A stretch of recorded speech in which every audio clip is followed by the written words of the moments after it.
ஒரு பாட்டி ஒரு கிறிஸ்மஸ்க்கும் சாப்பாடு செஞ்சு அவங்க ஃபேமிலி கொண்டு வராங்க. அதோட டேஸ்ட்டு ரொம்ப மோசமாக இருக்கும். இப்போ அந்த சாப்பாடை எல்லாருக்கும் அவங்க ஃபேமிலிக்கு பிரித்து தராங்க. இப்போ அவங்க பேரன் வெளியில் ஸ்னோமேனை காமிச்சு அவங்கள திசை திருப்புறான். அந்த சாப்பாடை தூக்கி டேபிள் அடியில் போட்டுடுறாங்க. இதேமாரி அடுத்த வருஷமும் அவங்களுக்கு டான்ஸ் ஆடி திசை திருப்பி அந்த சாப்பாடு தூக்கி கீழே போட்டுடுறாங்க. இதே மாதிரி ஒரு வருஷமும் அந்த பாட்டியை சாப்பாடு செஞ்சு அந்த ஃபேமிலி கொண்டு வராங்க. ஆனால் அவங்க திசை திருப்பி அதை தூக்கி கீழே போட்டுகிட்டே இருக்காங்க. இதே மாதிரி ஒரு வருஷமும் அவங்க பாட்டிக்காக வெயிட் பண்ணி காத்துட்டு இருக்காங்க. பார்த்தா அவங்க வரவே இல்லை. பார்த்தா வேற ஒருத்தவங்க தான் வந்துட்டே இருக்காங்க.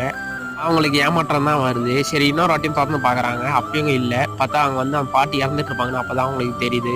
ஒரு கிறிஸ்மஸ்க்கும் அந்த பாட்டியோட அன்பும் அந்த மோசமான சாப்பாடும் சாப்பிட்ருப்பாங்க. இந்த வாட்டி அவங்க ரொம்ப மிஸ் பண்ணுறாங்க. அதனால நம்மளே செஞ்சு பார்க்கலான்ட்டு எல்லாரும் கும்பலான்னு என்ன செய்கிறாங்க. பார்த்தா இப்போ எல்லாத்தையும் பிரித்து சாப்பிட்டு பார்க்குறாங்க. பார்த்தா இப்பயும் அந்த சாப்பாடு உண்மையாலே மோசமாக தான் இருக்குது. மறக்காமல் சப்ஸ்கிரைப் பண்ணிட்டு போங்க.